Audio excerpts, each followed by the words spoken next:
ধারাবাহিকের শুরুতে আমরা বস্তিতে দেখতে পাই মিনুর ঘরের মধ্যে ঝিলের বন্ধুরা মিনু, মিলি সবাই উপস্থিত। ঝিল কান্না করে আর বলে, আমি ওদের একটা টাকাও নেব না, আমি প্রয়োজন পড়লে নিজে রোজগার করব, তারপরে ওদের একটা টাকাও আমরা নেব না। তোমরা মনে করছো তো আমি বড় বড় কথা বলছি, কিন্তু না, আমি ওদের কোনো টাকা নিতে চাই না।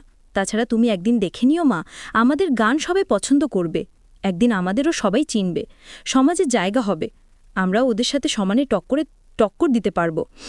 তখন ঝিলের বন্ধু বলে, তুই এভাবে কান্না করিস না, তোর নাকি কষ্ট হচ্ছে না, তাহলে কান্না করছিস কেন? পরক্ষণে ঝিল বলে, আমার কোনো কষ্ট হচ্ছে না, আমি অপারেশন করাতে চেয়েছিলাম না বলেই আমাকে মনোভোলানো কথা বলে অপারেশনটা করিয়ে নিয়েছে। পরক্ষণে ঝিল মনে মনে বলে, অপারেশন টেবিলে আমাকে আই লাভ ইউ এটা তো নিজেই বলেছিল, তাহলে এখন কেন বাড়ির লোকেদের থেকে চাপ দিচ্ছে? কিছুক্ষণ চুপ থাকার পরে ঝিল বলে, নিজে মুখে এমন বউ বউ করছে, কিন্তু ফ্যামিলির লোকদের দিয়ে ডিভোর্সের জন্য চাপ দিচ্ছে। ঠিক তখনই স্বাক্ষরের গাড়ির ড্রাইভার এসে বলে, স্যার আপনাকে নিয়ে যেতে বলেছে, 12:30টায় আপনার চেক আপ, তাই আমাকে 12টায় পাঠিয়ে দিলেন আপনাকে নিয়ে যেতে, আপনি তাড়াতাড়ি উঠে গাড়িতে বসুন। ড্রাইভারের কথাটা শুনে ঝিল বলে, আপনার স্যারকে গিয়ে বলবেন তার গাড়ি তার নিজের কাছে রাখো, এখানে পাঠাতে হবে না, তাছাড়া আমি রিক্সা করে চলে যেতে পারবো। সাথে এটাও বলবেন যেন আমাকে নিয়ে মাথা না ঘামায়, আপনি কিন্তু এখানে বেশিক্ষণ দাঁড়িয়ে থাকবেন না, যদি একবার বস্তির লোকেরা জেনে যায় তাহলে কিন্তু বড় লোকদের মতো চুপচাপ বসে থাকবে না, সোজা মারপিট শুরু করবে। তখন ড্রাইভার বলে, আমি এখানে নিজের ইচ্ছায় আসিনি, স্যার আমাকে আসতে বলেছে তাই এসেছি, তাছাড়া আপনি যদি না যেতে চান তাহলে আমি এক্ষুনি ফিরে যাচ্ছি। এটা বলে ড্রাইভার চলে যায়। পরের সিনে মিনু ঝিলের বন্ধুদের বলে, তোরা গিয়ে রিক্সা ডেকে আন, আমি ওকে ধরে বাইরে নিয়ে যাচ্ছি।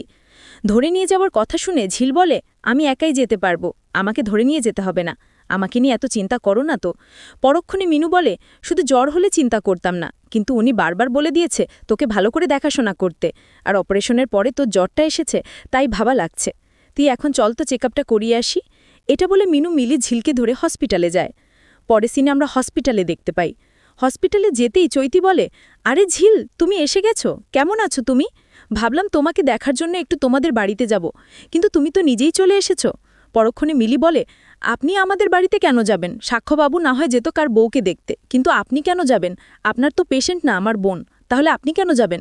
চৈতি বলে, হয়তো আমিও পেশেন্ট মনে করে যাব, তবে একটা কথা কি জানো ঝিল, সাক্ষ্য তোমার সামনে যতই বউ বউ বলুক না কেন, তোমার সামনে ডিভোর্স পেপারে সই করতে এতটা সাহস পাচ্ছে না, তাই তো আমাকে দিয়ে বলল, কেন তোমার থেকে সইটা করে নি। তাছাড়া তোমাকে তো ও বাড়ির থেকে টাকার অফার করেছে, যদি আরও টাকার দরকার হয় 2-1 লাখ দিয়ে দেব, চাইলে তুমি এক্ষুনি আমার থেকে নিতে পারো। টাকার কথা শুনে ঝিল বলে, আপনাদের কোনো টাকা আমাদের লাগবে না, আমরা এমনিতেই ডিভোর্স পেপারে সইটা করে দেব। ঝিলের এমন কথা শুনে চৈতি বলে, তুমি খুব সহজে কথাটা বুঝে যাবে এটা আমি জানতাম, কিন্তু তোমাদের বিয়েটা যেভাবে দেওয়া হয়েছে সেটা আমি সাক্ষ্য বা সাক্ষ্যদের বাড়ির কেউ মেনে নিতে পারছি না। তাছাড়া সাক্ষ্যদের বাড়ির সবাই আমাদের বিয়ে নিয়ে তোড়জোড় শুরু করে দিয়েছে, এজন্য আমরা চাই যত তাড়াতাড়ি সম্ভব ডিভোর্সটা হয়ে যেতে। এদিকে ঝিল কান্না করে আর মনে মনে বলে, ওদের সম্পর্ক তো অনেক আগের থেকেই, এমনকি আমি নিজে চোখে দেখেছি চৈতি ম্যামের হাতে হাত রেখে কথা বলতে, যদি আমাকে সত্যি বউ হিসেবে মেনে নিত তাহলে হয়তো এগুলো করতো না।